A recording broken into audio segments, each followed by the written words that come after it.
के अंदर सबसे पहली जो चीज़ है वो तहारत है। क्या है? तहारत। तहारत किसको कहते हैं? पाकी को कहते हैं, सफाई को कहते हैं। इसलिए एक हदीस मुबारक में आता है कि सफाई निस्फ ईमान है। सफाई क्या है? निस्फ ईमान है, यानी आधा ईमान तो इंसान का सफाई है। ठीक है, आधा ईमान तो इंसान का सफाई। सफाई कैसे हासिल होती है?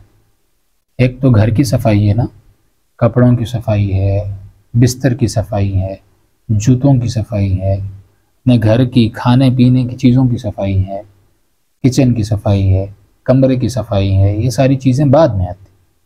सबसे पहले इंसान की अपनी सफाई आती। इंसान को खुद साफ होना चाहिए ना, ऐसा ही है कि नहीं? इंसान को खुद साफ होना चाहिए। अब इंसान मुख्तलिफ़ चीज़ों से साफ़ होता है, वज़ू करने से साफ़ होता है, गुस्ल करने से साफ़ होता है, लेकिन इन सब चीज़ों से पहले जो चीज़ आती है वो है इस्तिंजा। क्या? इस्तिंजा। असल सफाई इस्तिंजे के बाद इंसान को हासिल होती है।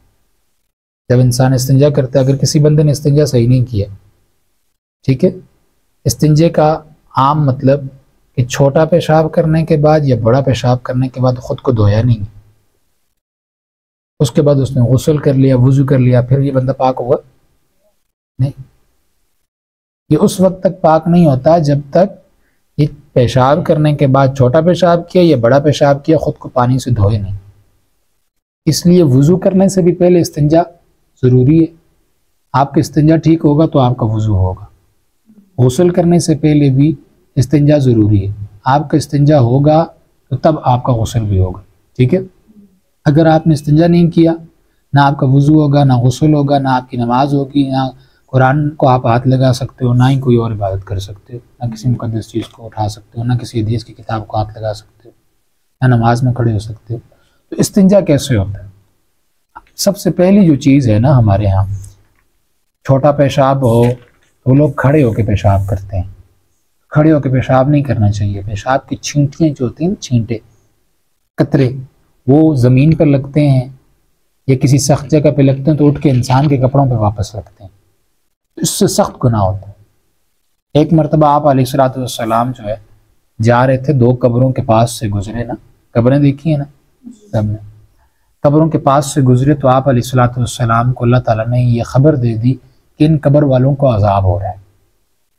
दोनों कब्र वालों को क्या हो रहा है? अजाब हो रहा है। आप अलैहिस्सलाम के साथ सहाबा भी थे, तो आप सल्लल्लाहु अलैहि वसल्लम ने सहाबा से फरमाया कि इन दोनों को अजाब हो रहा है, लेकिन अजाब किसी बड़ी वजह से नहीं हो रहा। ऐसा कोई गुनाह इन्होंने नहीं किया कि जिससे बचना बड़ा मुश्किल था, बड़े आसान काम की वजह से इनको अजाब हो रहा। और वो काम क्या था कि ये पेशाब के कतरों से खुद को नहीं बचाते थे। जब पेशाब करते थे तो पेशाब करते हुए ये पेशाब के कतरों से खुद को बचाते नहीं थे। इन पेशाब के कतरे इनको वापस लगते थे, इसलिए मरने के बाद अब इनको क्या हो रहा है? अजाब हो रहा है। आप अलैहिस्सलाम ने फरमाया कि ला यस्ततीरु मिनल बौल, ला यस्ततीरु मिनल बौल, वो पेशाब के कतरों से नहीं बचते थे। इस वजह से आज उनको कब्र के अंदर क्या हो रहा है? अजाब हो रहा है। लिहाजा इससे हमें क्या सबक मिलता है कि हम जब पेशाब पे बैठे, पेशाब करने जाएं, तो एक तो पेशाब बैठ कर करें और दूसरा पेशाब के कतरों से बचें। अब पेशाब करने के बाद जब इंसान छोटे पेशाब से फारिग हो, बड़े पेशाब से फारिग हो, तो ख़ुद को पानी से धोए, ख़ुद को पानी से साफ़ करे। इस ख़ुद को पानी के साथ धोने से, साफ़ करने को, इसको इस्तिंजा कहते हैं। इस्तिंजा कोई दूसरी ज़ुबान का लफ्ज़ नहीं है, कोई मुश्किल चीज़ नहीं है। इसको क्या कहते हैं? उर्दू में इस्तिंजा कहते हैं। अब इस्तिंजा करने के कुछ आदाब हैं। आदाब क्या हैं? वाशरूम में जाता है ना बंदा पेशाब करने के लिए, तो जब भी जाए तो बिस्मिल्लाह पढ़कर एक दुआ पढ़ के जाए।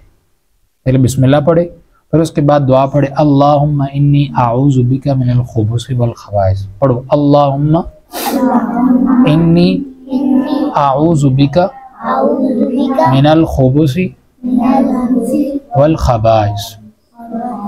ये बैतुल खला में यानी वाशरूम में जाने की दुआ है और ये इस्तिंजे का अदब है। आदाब में से ये बात है कि आप बिस्मिल्लाह पढ़ के और दुआ पढ़ कर जाएं। दूसरा, नंगे सर ना जाएं, सर के ऊपर कोई टोपी वगैरह रख के जाएं, नंगे सर ना जाएं। पेशाब के जो बुखारात होते हैं वो हमारे बाल उनको खींचते हैं, इसलिए नंगे सर नहीं जाना चाहिए। ठीक है। तीसरी चीज़, अगर आपने कोई अंगूठी पहनी हुई है या कोई चैन पहनी हुई है या गले के अंदर कोई ऐसी चीज़ डाली हुई है जिसके ऊपर अल्लाह का नाम लिखा हुआ है, नबी का नाम लिखा हुआ है या कोई और आयत लिखी हुई है, तो वो उतार कर बाहर उतार कर जाए। अगर कोई तावीज़ वगैरह गले में डाला हुआ है तो वो तावीज़ तो कपड़े के अंदर होता है या वो अपने लॉकेट के अंदर होता है, या कोई आपने आयत लिखी हुई है लेकिन जेब में है तो उसका कोई मसला नहीं। लेकिन अगर कोई अंगूठी है, कोई कड़ा डाला हुआ है या कोई लॉकेट है जो सामने लटक रहा है, उसके ऊपर कोई अल्लाह का नाम लिखा हुआ है या कोई ऐसी चीज़ लिखी हुई है, तो वो बाहर उतार कर जाए। दूसरा, उल्टा पाँव, बायां पाँव पहले अंदर रखें। यहाँ हर जगह पे दायां पाँव नहीं, मस्जिद में दाखिल होते दायां पाँव यानी सीधा पाँव अंदर रखा जाता है, और बैतुल खला में जाते हुए, वाशरूम में जाते हुए उल्टा पाँव पहले अंदर रखना है। दूसरी एक और बात, हमारे यहाँ वाशरूम में जाने के बाद अंदर से आवाज़ देते हैं, अम्मी फलानी चीज़ मुझे चाहिए, मेरे कपड़े बाहर रह गए, तौलिया बाहर रह गए, आवाज़ें लगाते हैं ना बच्चे, सबके घर में यही होता है। तो ये इस्तिंजे के ख़िलाफ़ है। और एक बुज़ुर्ग ने यह भी लिखा है कि वाशरूम में से आवाज़ लगाने या वाशरूम से बात करने से ज़हन कमज़ोर होता है। ठीक है, इसलिए वाशरूम में जाने के बाद आवाज़ें नहीं लगानी, किसी से कोई बात नहीं करनी, तिलावत नहीं करनी, अंदर बैठ के कोई जिक्र नहीं करना, ना दिल से ना ज़ुबान से, जिक्र नहीं करना, कोई तिलावतें नहीं करनी। होता है ना कुछ लोग गाने गाते हैं, वाशरूम में बैठ के गाने गा रहे हैं, हाँ ऐसा ही होता है। ठीक है, तो ये चीज़ें इस्तिंजे के दौरान वाशरूम में नहीं करनी। फिर जब वाशरूम से बाहर निकले तो पहले सीधा पाँव बाहर रखें।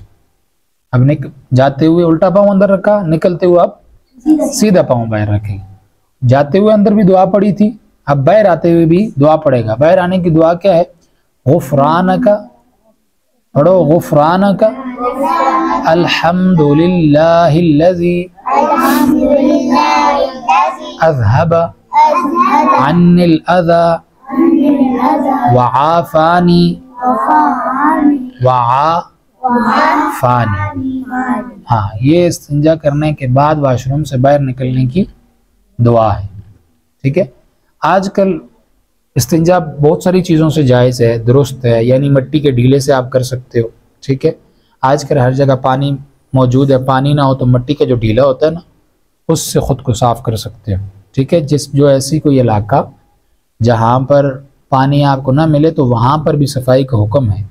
आजकल टिश्यू पेपर मिलता है, ठीक है, टिश्यू अपने साथ इंसान रखे। पुराने ज़माने होते थे तो उस वक़्त ये मिट्टी के ढीले के साथ इस्तिंजा किया जाता था। ठीक है, ये थे इस्तिंजे के अहकाम और इस्तिंजे के तरीके। रसूल अकरम सल्लल्लाहु अलैहि वसल्लम ने फरमाया, जब तुम बैतुल खला जाओ तो एक और काम है जो नहीं करना, किबले की तरफ मुंह भी नहीं करना और किबले की तरफ कमर भी नहीं करना। ये दो काम नहीं करना। जब आप वाशरूम के लिए बैठते हो, वाशरूम तो वैसे भी घरों के अंदर ऐसे बनाए जाते हैं कि ना इंसान का मुंह किबले की तरफ होता है ना कमर किबले की तरफ होता है। लेकिन अगर वाशरूम नहीं है, वाशरूम से बाहर हो आप किसी जगह, आप वाशरूम आया और आप वाशरूम के लिए जाते हो जैसे गांव वगैरह में, तो वहाँ ये कोशिश करनी चाहिए कि आपकी पीठ भी किबले की तरफ ना हो और मुंह भी किबले की तरफ ना हो। इस चीज़ का बहुत ज़्यादा ख्याल रखना चाहिए। और तीसरी चीज़, अक्सर लोगों को देखा जाता है कि औरतों को भी देखते हैं ना, उनके साथ छोटे छोटे बच्चे होते हैं, बच्चों को पेशाब आ जाता है तो वो किसी सफ़र में हैं तो सफ़र में वहीं रोक के रास्ता होता है, रास्ते की साइड के ऊपर बस बच्चे को बैठाते हैं, पेशाब करते। ठीक है, या कुछ लोगों को आपने देखा होगा रास्ते की साइड के ऊपर बस वो बैठे होते हैं, पेशाब कर रहे हैं।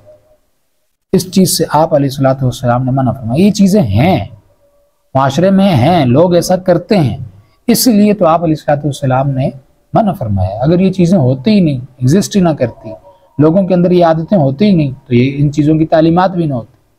ठीक है, और ये कोई अच्छा अमल नहीं है, इसलिए आप अलैहिस्सलातु वस्सलाम ने मना फरमाया। आप अलैहिस्सलातु वस्सलाम ने फरमाया, दो लानत वाले काम हैं, उनसे बच्चों।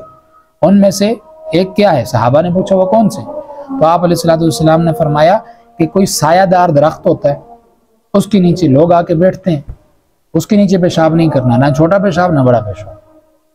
और इसी तरह कोई आराम करने की किसी की जगह है, कोई पत्थर वगैरह होता है खूबसूरत सा, लोग उसको देखने आते हैं या उसके पास बैठते हैं, ऐसी जगह पेशाब नहीं करना। कोई पानी का चश्मा है, उसके करीब पेशाब नहीं करना, या पानी के चश्मे के अंदर पेशाब नहीं करना। इन चीज़ों से आप अलैहिस्सलाम ने मना कर फरमाया। रास्ता है, रास्ते के अंदर पेशाब नहीं करना, इससे दूसरे लोगों को तकलीफ होती।